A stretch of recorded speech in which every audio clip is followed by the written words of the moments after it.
From the National Newsroom of the Canadian Press, I'm Jason White. Prime Minister Mark Carney and several cabinet ministers are in China as they try to renew Ottawa's relationship with the world's second largest economy. British Columbia and the feds have signed a memorandum with China that would lead to more Canadian wood being used in Chinese construction. Energy Minister Tim Hodgson says this is just the beginning. This is not a one and done. We will be back here more, looking for more ways to get Canadian products into this country so more Canadians have good paying jobs. He says there's appetite in China for more Canadian energy products as Ottawa seeks more non-U.S. trade. Foreign Affairs Minister Anita Anand blames Iran for the death of a Canadian citizen in that country. She says the Canadian died, quote, at the hands of the Iranian authorities. Protests over the rapid rise in the cost of living have continued across Iran for more than 2 weeks now, despite a violent government crackdown. Alberta has ordered a judge-led inquiry into the death of a man who was waiting for care in an Edmonton hospital. His family says the 44-year-old had been waiting for hours with chest pains. The inquiry will determine the circumstances of the death and recommend ways to prevent similar deaths in the future.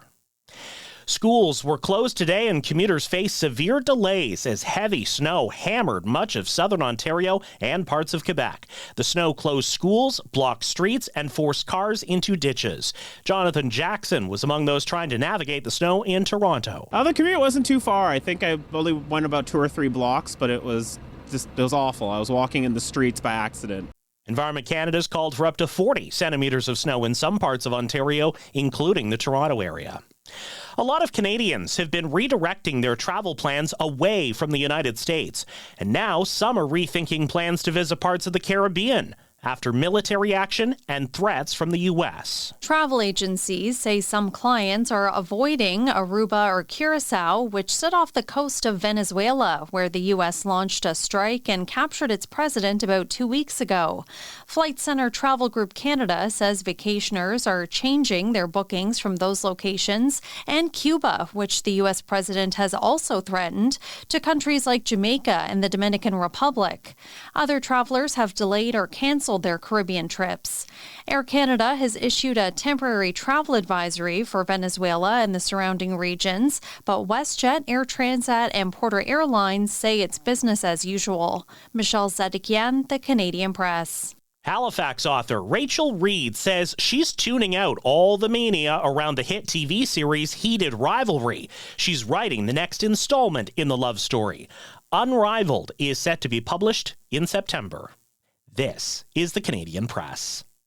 In sports, Mitch Marner faces his former team for the first time tonight as the Vegas Golden Knights host the Toronto Maple Leafs. Marner left for Las Vegas in the offseason after the Leafs and Golden Knights completed a sign-and-trade deal with unrestricted free agency looming. Blackhawk star Connor Bedard is expected to return to action tonight when Chicago hosts Calgary. He was out with an illness for Chicago's 4-1 loss to Edmonton on Monday. Elsewhere in the NHL tonight, Montreal is at Buffalo, Vancouver visits Columbus, Winnipeg travels to Minnesota, while Edmonton welcomes the New York Islanders. The Ottawa Redblacks have signed receiver Eugene Lewis to a contract extension, keeping him with the CFL club through the 2027 campaign. Lewis had 75 catches for 1,012 yards and 6 touchdowns last season, his first with Ottawa.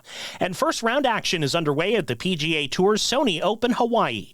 Canada's Nick Taylor is the defending champion at the season-opening event. From the Canadian Press, I'm Jason White. Thanks for listening. Don't forget to follow and subscribe. For more of today's top stories, visit thecanadianpressnews.ca.